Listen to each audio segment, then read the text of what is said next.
bounty was put on Grey Wolf's head, and that's how I came to hunt him in the mountains. Mountains so high they tickled the nether regions of heaven.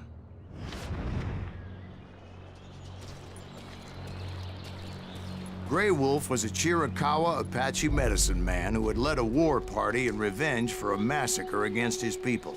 The U.S. Army had attacked his tribe during his daughter's sacred sunrise ceremony, and the slaughter was unspeakable. I understood his anger, as there's nothing more traumatic than seeing those you love die in a cruel and painful death. Right from the beginning, I couldn't shake the feeling that Grey Wolf was watching my every move. He led a band of young Apache warriors who wanted retribution and were more than willing to die for him.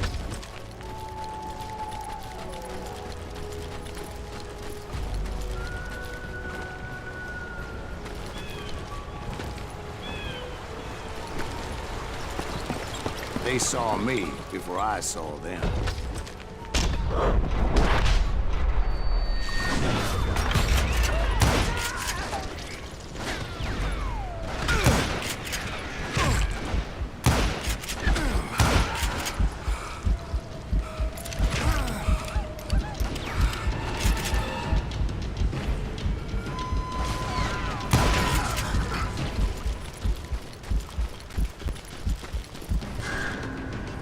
Crossed my mind that maybe this wasn't such a good idea. But now that the shooting had started, there was no backing down.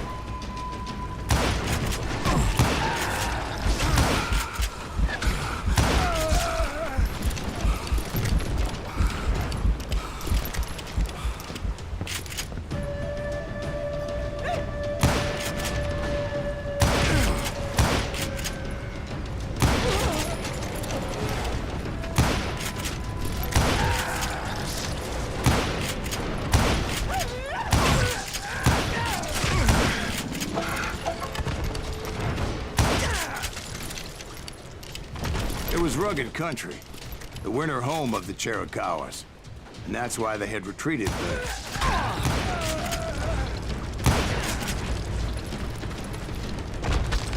I admit to having some regrets about going after them the way I did. But then again, I got a lot of those.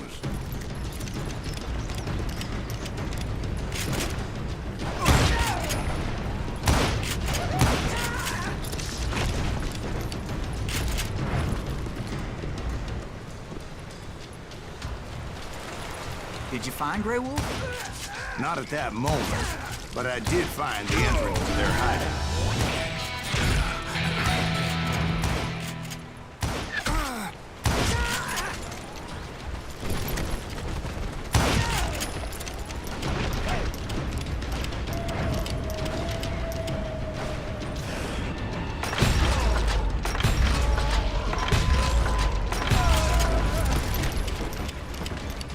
Deep crevice that led to a deeper cave. Don't tell me you went in there. Yeah, but it's not out of bravery so much as pure, angry cussedness.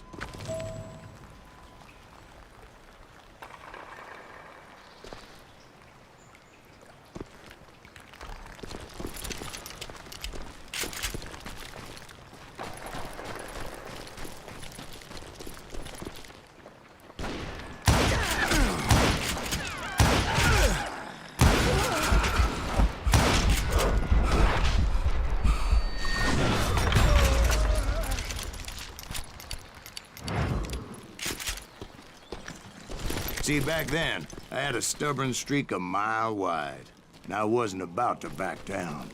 So it was like pitch black in there? Actually, it was pretty well lit, as they had torches on the walls.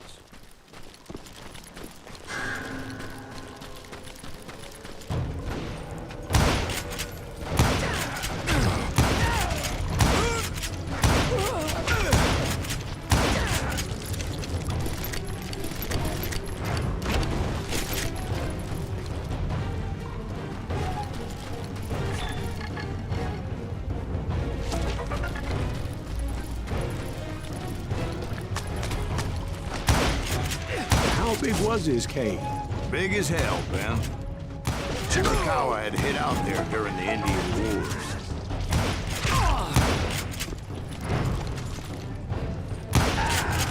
They thought it was haunted with the ghosts of those murdered by the horse soldiers.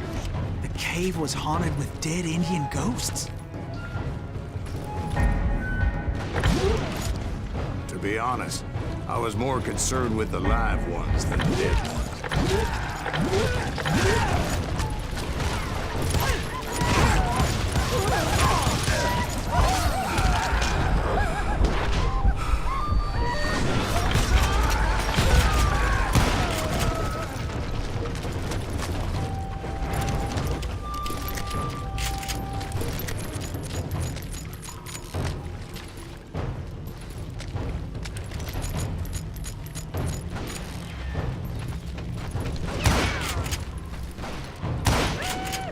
How come you know so much about engines?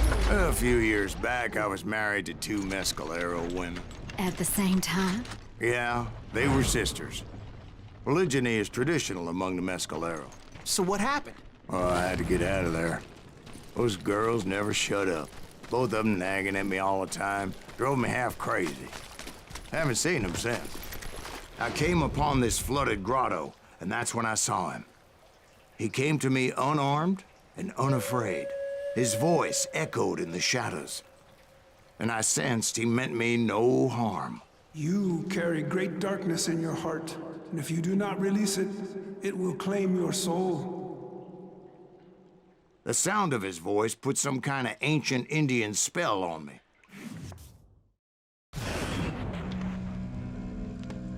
As his story unfolded in my mind, You will come to this place again and kill many more men, and the darkness will grow until it consumes everything that you are.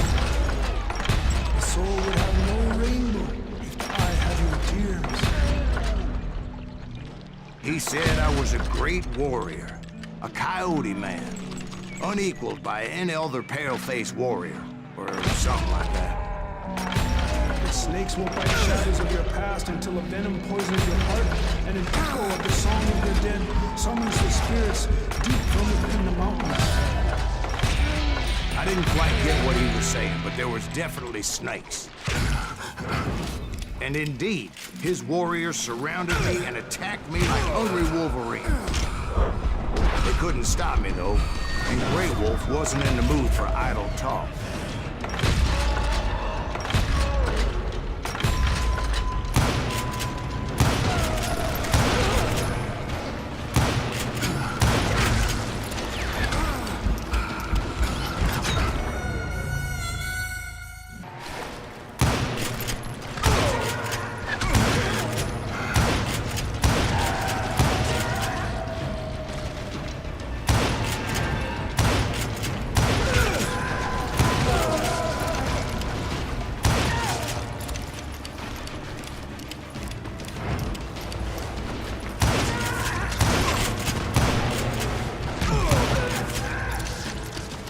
I swear I couldn't see any way out of this trap.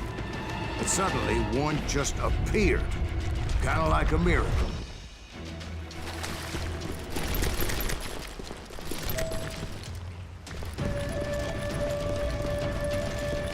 I felt like I would be lost in that damn cave forever. Finally, I found myself back outside, perched on the edge of a precipice overlooking a thundering whitewater river. To get where I was going required several leaps of faith, but no way in hell I was turning back. I chased after him, determined to make him explain the meaning of all that mumbo-jumbo. Mumbo-jumbo's right. Are you making this all up as you go? A few details may be fuzzy, brother, but I am relating exactly what happened. There were dozens of Apache warriors aiming at me from on high. Dozens? Well, maybe not dozens, but there was a lot of them. At least 3 or 4. Well, more than that, little lady.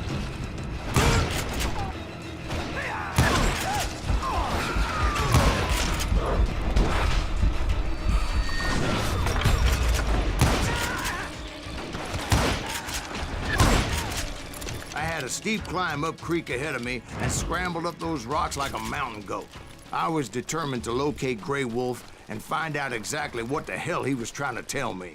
And wouldn't you know it, that crafty son of a bitch led me right into a trap. What kind of trap? Well, son, there had to be at least 100 Apaches surrounding me. 100?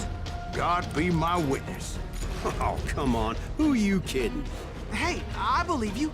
Come on, tell us how it ended. All right, but I'm not gonna drag this out. Where were we? You were surrounded by 100 Apache warriors. Well, I didn't take the time to count them exactly, but there were a lot of them.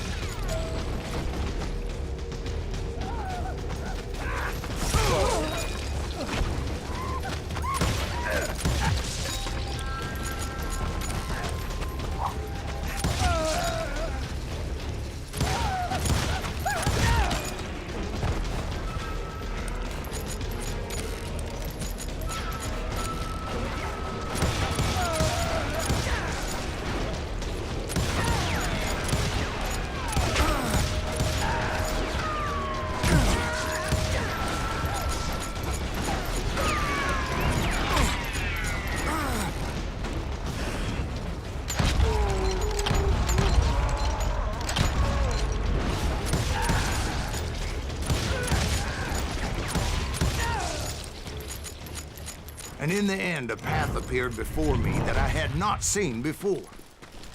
I followed it as I desperately needed to find out what Grey Wolf was trying to tell me.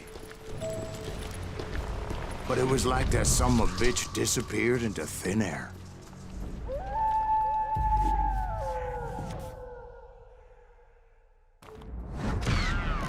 Never did find him. And never did collect my goddamn bounty. Thank you, darling. It's interesting how the truth can sometimes seem, might malleable, depending upon your point of view. Like how those dime novels make you out to be something you're not? Jack, don't be starting trouble. No, he's right. They do tend to exaggerate. Did they exaggerate your part in taking down the Daltons? Well, I was there in the flesh, boy, so I saw what happened firsthand.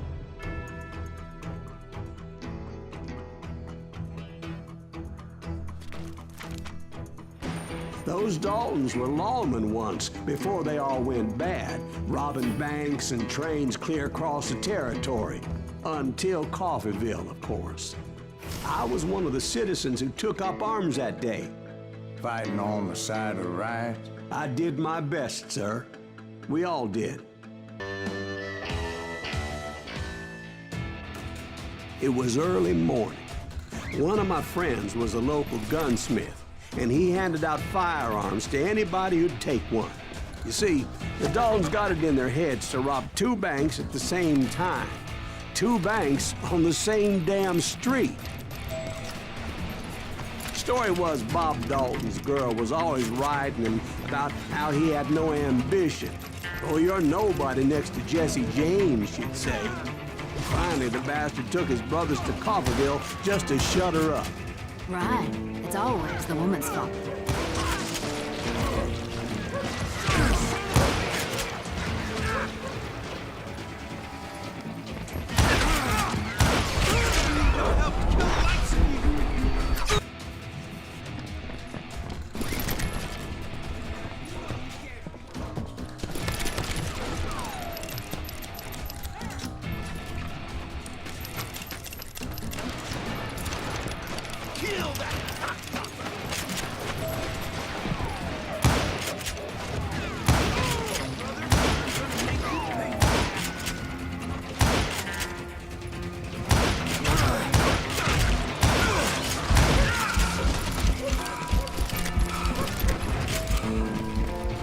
Well, the locals recognized the Daltons right off.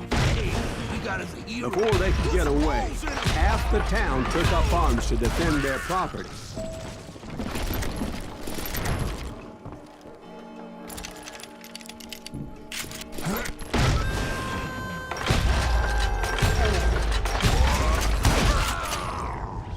The brothers paid dearly for their stupidity, but everybody knows They had it coming. There's more to it than that.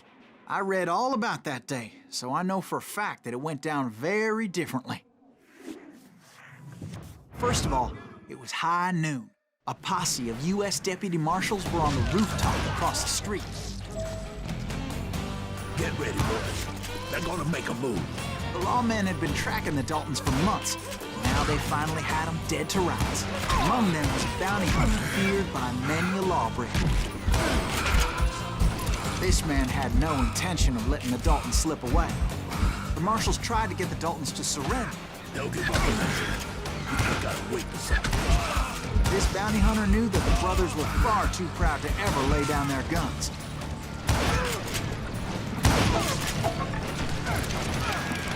He went in there alone to confront those criminals.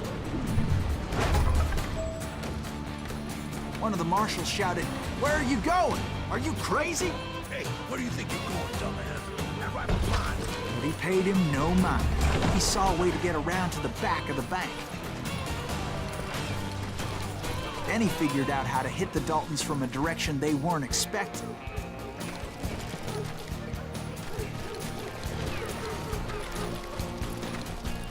From above. Fortunately, a water tower was right there.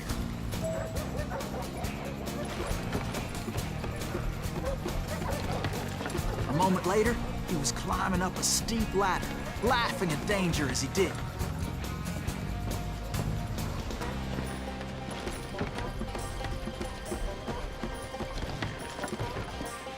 It was brave men like him who risked their lives to tame this wild country.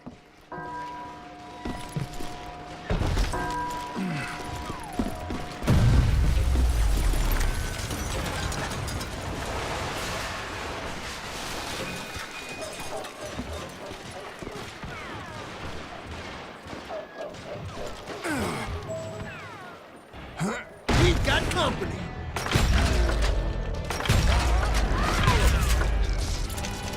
Heroic men like him, who did what other men couldn't or wouldn't to make this country free. Is that Silas Greaves? Jim Boone, Son of Davy a Crockett, bitch! who died defending the Alamo.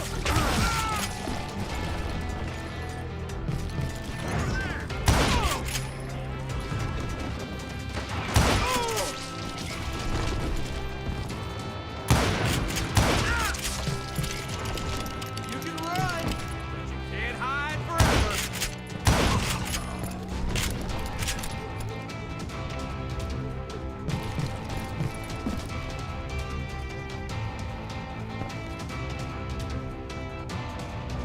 Over there!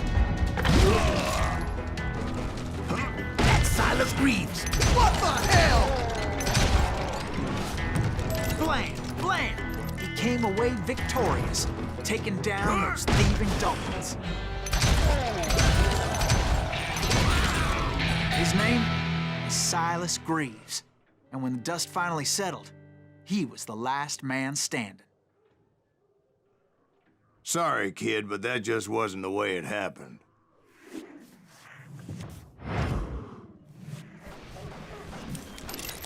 It was early evening, not high noon. The Daltons blew up a safe, and were all set to hightail it out of there. I was late to the party, and Coffeyville was already up in arms. Those pathetic deputies surrounding the bank were dropping like flies.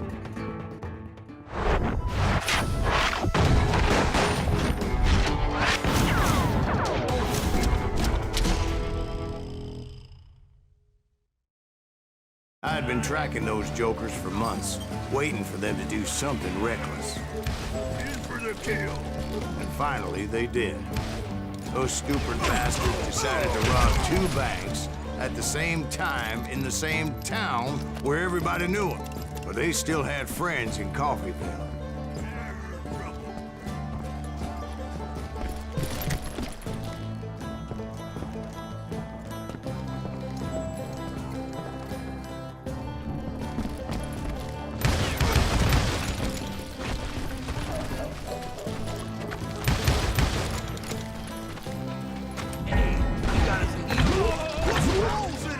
Those friends came after me like a pack of wild dogs, tooth and nail.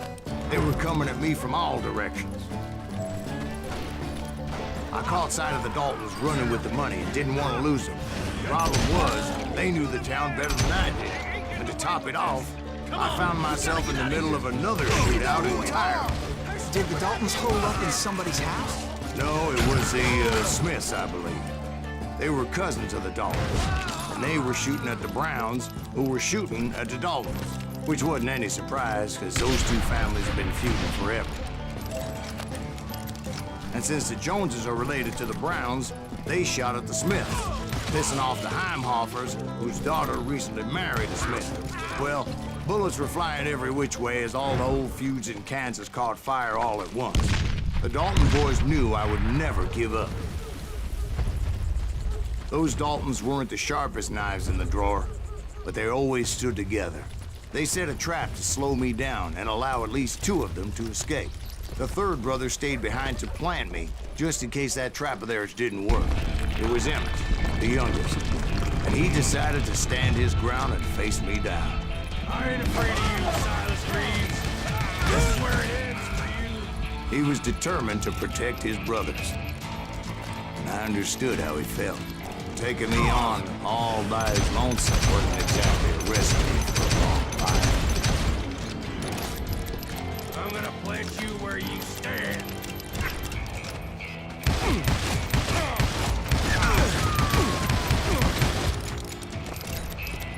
It's all the time.